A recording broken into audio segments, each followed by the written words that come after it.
Well, it's great to be back. You know, the guys had some time off, and coaches had some time off, and frankly, when you've been doing it as long as I have, to not be coaching in the fall was I was a little bit lost, like the players were.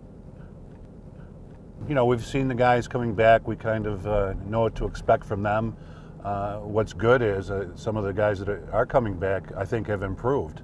This freshman group is as talented as we've had in a while, I believe. And again, now we're able to get them back, and we're able to go for the next 3 weeks, and we're hoping we're going to accomplish a lot in that time frame. You know, I came to Syracuse and played for 4 years, and then Coach Simmons Jr. asked me, you know, what I was doing and what I'd be interested in staying on, and I've been here ever since. So it's great to come into work every day, and not to have practice made me you know, have an appreciation for what we were missing, and it was great to get the whistle back on and get back at it with the guys. Their names define the sport of lacrosse at the highest level. 4 programs annually listed among the elite, linked not only by their past success, but by the expectations placed upon them. So don't, for a second, doubt yourself. Just keep playing. We have a long way to go, but it's paying attention to the details. How great do you want to be? Game time. It's in the bag, you better believe it. We all play for one reason. Show out, dominating this season. It's time. Take that dub with us, so we leaving. You not with us to the streets, and Braveheart turn it up for this season. Game time. It's the season, 2018. Game time.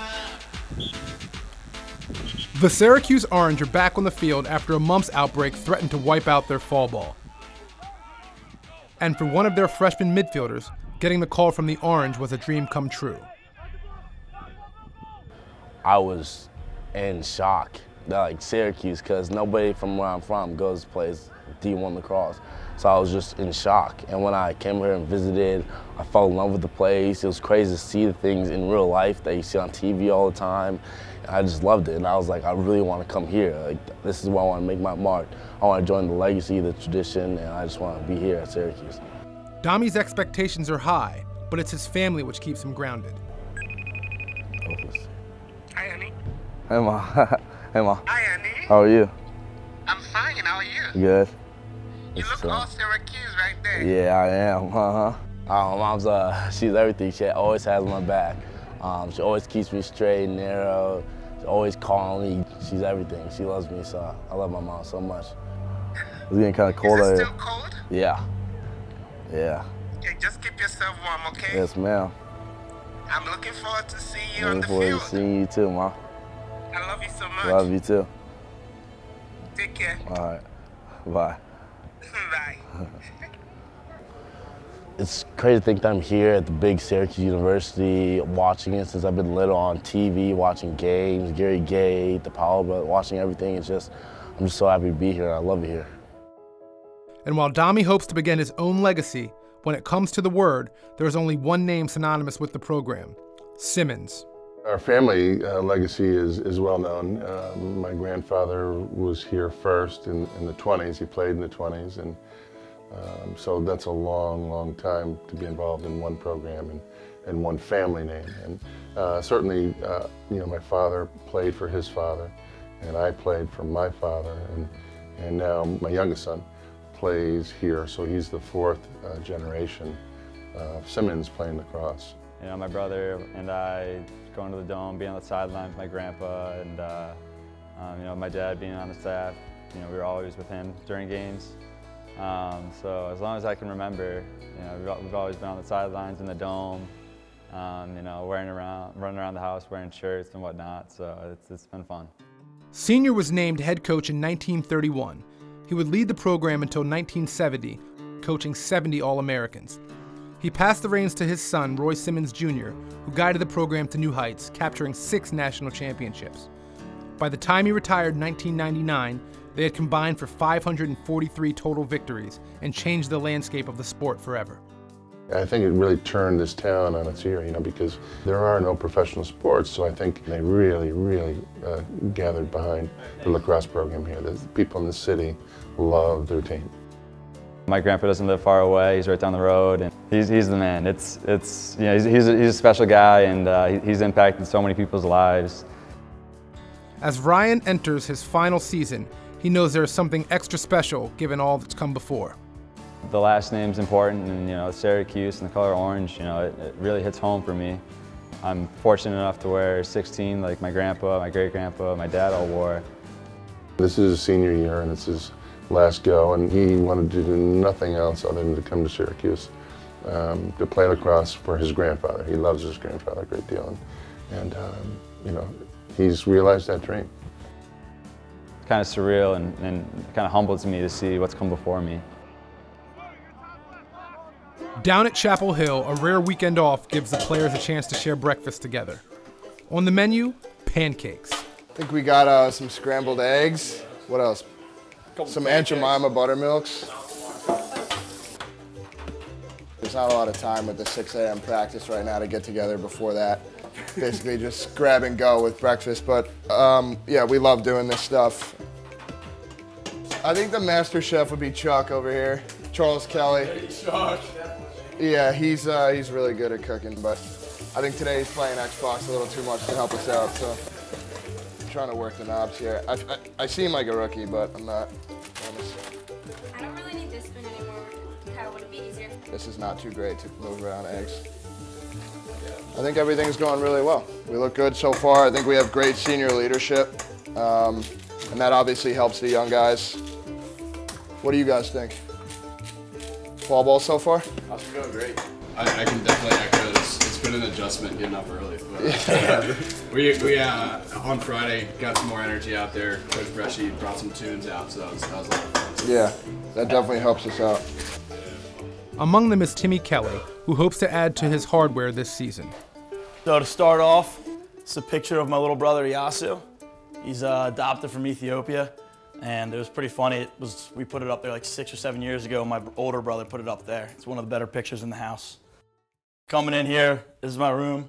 This is where I played high school lacrosse. Played at Calvert Hall in Baltimore, Maryland. Then right here, this is my favorite picture. It's with me and my buddy Jack. He's my roommate. I had a pretty successful 2016 year. We won the national championship, and then 2 months later, we won the gold medal for the U19 world team. As you can tell, I'm a big Baltimore Ravens fan. So you got the Ravens and the flag right there. Maryland is definitely part of who I am, and I love it there. And so this is our national championship jersey. It's the jersey that we won in 2016 in. It was an unbelievable experience, something you dream of as a kid. As soon as you start picking up a stick or anything, you want to win that national championship. And so to get it done my freshman year was just an unbelievable experience. That being said, we're trying to get back there, and one's not enough, and we're trying to go for more. Across town is a teammate in an entirely different situation. For Justin Anderson, the journey to this season began all the way in South America. Originally, I was part of the 2014 class. I had always dreamt of serving a mission for my church. I'm a member of the Church of Jesus Christ of Latter-day Saints, but I'd also had the dream to play Division I lacrosse. Going to Chile was an amazing experience for me to kind of separate myself from the world and focus on others. And that's exactly what I did for those 2 years. And while it was difficult not playing lacrosse for 2 years, I found so much joy in giving myself to others. After returning to the States, signing with North Carolina, and getting married, Justin brings a level of maturity and perspective to the squad. Because I served a mission, I can see that I very much appreciate the sport.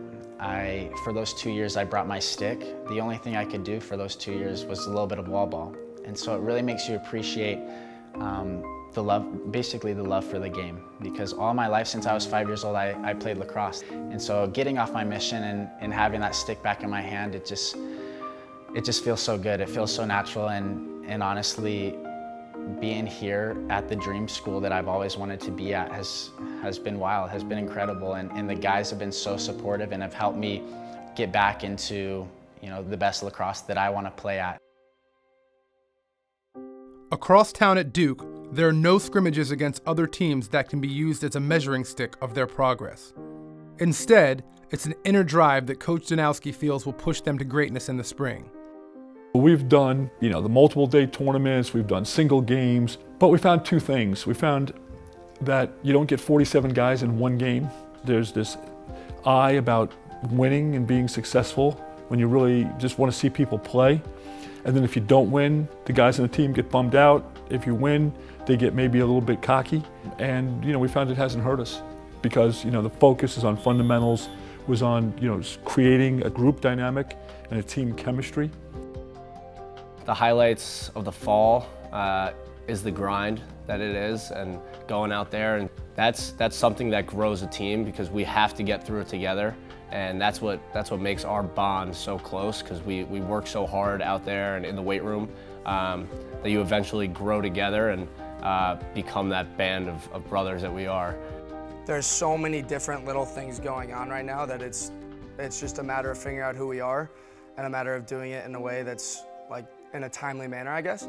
So I think right now we're just focused on, the little things every day, like, getting faster, getting stronger, becoming closer as a team. Those are the kind of things that contribute to successful teams. So I think the importance is kind of put on that rather than, playoffs right now. I would say the identity for us is just trying to be blue collar, hard-working guys, just getting after it every day. A couple of years ago, we came up with this really simple concept. Show up, do your best, care deeply about those around you, and pay attention to detail. If we could do those 4 things every day, that we're going to be okay. Meanwhile, at Ohio State, a trip to play the defending MLL champion Ohio Machine has the boys focused.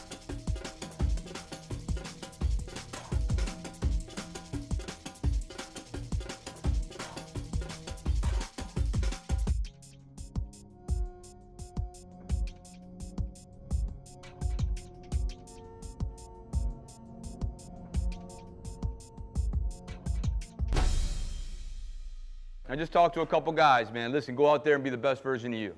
All right, that's not mistake-free of the cross. We get that, right? But go out there and fly around. Get out there and load your hands. When there's a ground ball, you stiffen them up and you run through it, or you load it and you bring it down. All right, one or the other. Let's make sure we're doing a really good job with the basics today, okay? You drop a pass, doesn't go your way, man, get the next one. No doubt about that. We're good there. Just continue to fight. Stay in this thing. Let's have a lot of fun together. Let's see these silver helmets, these silver bullets flying around there together tonight. All right? Hands in here. Hey, hands in here. It's the 2018 squad right now, baby. All right, we're going out there together. Let's go out there, pick a fight, have some fun. All right, boom on 3. 1, 2, 3. Let's go get it, huh?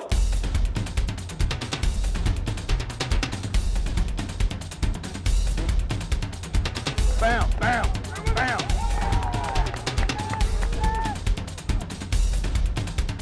Against the defending MLL champions, it was the Buckeyes who came out firing. Keep playing. Yeah, yeah. 2 minutes into the game, they're already stopping their feet and swinging their sticks.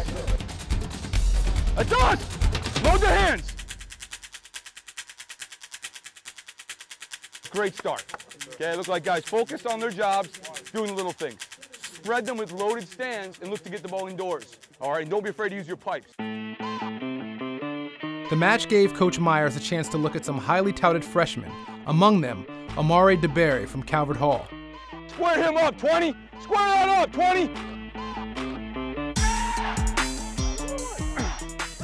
Boom. Great job, man. Good job. Good job. All the way around. Good job. Despite the machine not being at full strength, the experience put the Ohio State defense to the test. Game time. It's in the bag, you better believe it. We all play for one reason. Show out dominating this season. It's time.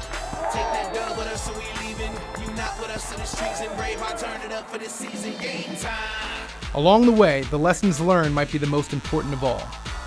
But in the end, youth was served as the Buckeyes' intensity and sharpshooting earned them a narrow victory.